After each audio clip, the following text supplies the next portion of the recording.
Straight of Hormuz परे एबे लाल सागर उपरे ईरान रो आखि।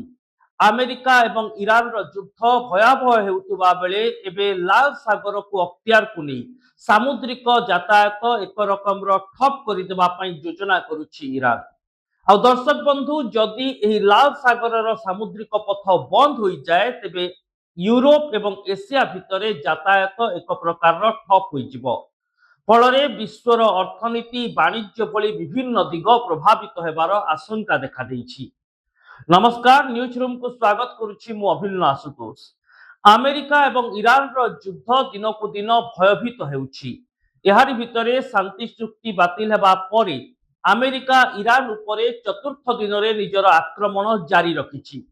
ईरान मध्य जोरदार पलटा जवाब देउछि। आउ ए सबु भितरे केवल सामरिक प्रतिशोध नुहे बरम एक अर्थनैतिक आक्रमण पाई मध्य ईरान योजना करुवा जना पड़िछि। जेउथि पाई स्ट्रेट ऑफ हॉर्मुज परे एबे आखि पकाइछि लाल सागर उपरे। ईरान येमेन अंचल रे थिबा लाल सागर रो सेही सामुद्रिक गतिपथ को टार्गेट करुछि।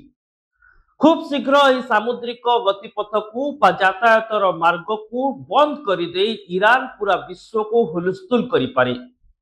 येमेन निकट में लाल सागर अंश यूरोप सह एशिया महादेश को जोड़ी थाए। एशिया एवं यूरोप भितर हेउतबा तैल कारबार, अन्यान्य वाणिज्यिक कारबार, अर्थनैतिक कारबार सबू एही सामुद्रिक पथ उपरे निर्भर करे। आउ वर्तमान ईरान येमेन रे थिबा निजर सहयोगी आर्मी हुती को अस्त्र करी एही लाल सागर को कब्जा करिबा पई योजना करुछि। येमेन को ईरान कहिछि जे एही लाल सागर सामुद्रिक यातायात पथ को ठप कर दिया जाऊ। येमेन रे जो सेना रहिछि ताहा मध्य ईरान रो प्ररोचना रे ईरान रो समर्थन रे कार्य करिथाय। एणु येमेन जदि लाल सागर अंचल को बंद कर दिए तेबे यार प्रभाव पूरा विश्व अर्थनीति उपरे पड़िबो। एशिया रु यूरोप जीवाकु हेले जदि एही सामुद्रिक पथ को व्यवहार न करा जाए तेबे अतिरिक्त 7000 किलोमीटर यात्रा अतिक्रम करिबाकु पड़िबो। एवं एही सामुद्रिक पथर विकल्प भावे आफ्रिका देई जो सामुद्रिक पथ रहिछि जदि जहाज गुड़िक से सामुद्रिक पथ को व्यवहार करती तेबे यातायात पई 10 दिन अधिक समय लागिबो। अर्थात जदि यूरोप रु एशिया जीवा आसीबा पई लाल सागर रही सामुद्रिक पथ देई 10 दिन लागुछि तेबे आफ्रिका बाट देई बुलिकी गले यह 20 दिन समय नेबो। यह द्वारा समय केवल अपचय हेबो नाही, माल परिवहन प्रक्रिया वाणिज्यिक कारबार मध्य प्रभावित हेबो। यह द्वारा पूरा विश्व एक बड़ धरणर आर्थिक क्षति सहिबो। आउ एबे सामरिक प्रहार सहित अर्थनैतिक आक्रमण पई ईरान ए स्ट्राटेजी तैयारी करुथुबा जना पड़िछि। जोथिरे से येमेन निकट रे थिबा लाल सागर अंचल को निज अख्तियार को नहीं विश्वर विभिन्न देश पई एही सामुद्रिक पथ रे कटकणा जारी करि पारे। तेबे दर्शक बंधु स्ट्रेट ऑफ हॉर्मुज बंद हेबा जोगु बा स्ट्रेट ऑफ हॉर्मुज रे बारंबार ईरान विभिन्न पण्यवाही जहाज को आक्रमण करने जोगु सेमिति रे भी पूरा विश्व को तैल एवं इंधन सामग्री परिवहन बाधाप्राप्त होइछि। आउ जदि लाल सागर को बंद कर दिया जाए तेबे एशिया एवं यूरोप भितरे वाणिज्यिक कारबार मध्य प्रभावित हेबो। एणु दर्शक बंधु वर्तमान समय रे ईरान रो स्ट्राटेजी को अटकाइबा पई एक बड़ धरणर प्रयास आवश्यकता थिबा कहा जाउछि। किंतु ना अमेरिका ना ईरान केही मध्य वर्तमान शांतिर मूड रे नहांती बा शांति आलोचना करिबा सपक्ष रे नहांती। गत कई घंटा भितरे अमेरिका ईरान उपरे लगातार आक्रमण करिछि, जोथिरे अमेरिका दाबी करुछि जे ईरान रो अनेक सैन्य घाटी को टार्गेट करा जाइछि।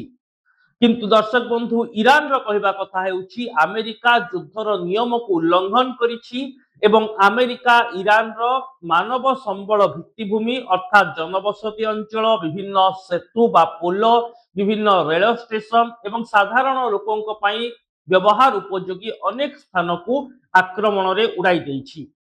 गत 24 घंटा भितरे अमेरिकार आक्रमण रे ईरान रे 8 जन साधारण लोक जीवन हराइथिबा ईरान दाबी करिछि।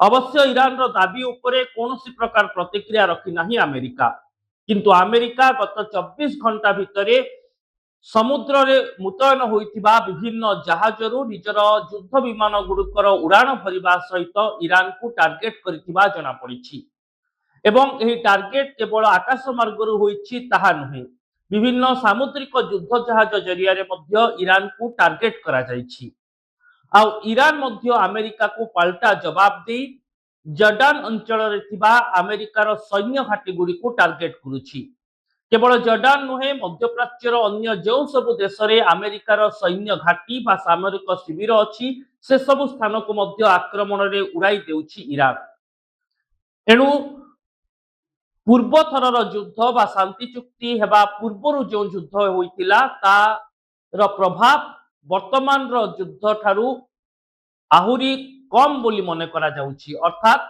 वर्तमान जो युद्ध हेउछि ताहा पूर्व युद्ध अपेक्षा अधिक घातक एवं मरणांतक वर्तमान युद्ध रे अमेरिका एवं ईरान प्रत्येक दिन परस्पर को आक्रमण करी मानव संबल को केवल उजाड़ी देउ नाहंती बरम पूरा विश्व को थरहर करूछंती आउ एहारी भितरे सामरिक प्रहार सहित अर्थनैतिक प्रहार स्ट्राटेजी को जो भली ढंग रे ईरान आपणैछि ताहा पूरा विश्व को पूरी थरे चिंताजनक परिस्थिति आड़कू टाणी नेउछि एणु एही दिगरे केमिति ईरान उपरे रोक लागिबो एवं लाल सागर उपरे यातायात केमिति प्रभावित न हेबो सेति पई जातिसंघ समेत विश्वर अन्य सब देश मध्य ईरान सह आलोचना करिबार आवश्यकता थिबा कुहा जाउछि तेबे एने ईरान कौन निष्पत्ति नेउछि ताहा समय ही कहब दर्शक बंधु रिपोर्ट टे आपनको केमिति लागिला निहाती जणाइबे कमेंट बॉक्स रे निजर मतामत लिखंतु यूट्यूब और फेसबुक रे हम चैनल को सब्सक्राइब करंतु वीडियो को लाइक और शेयर करंतु रहुछि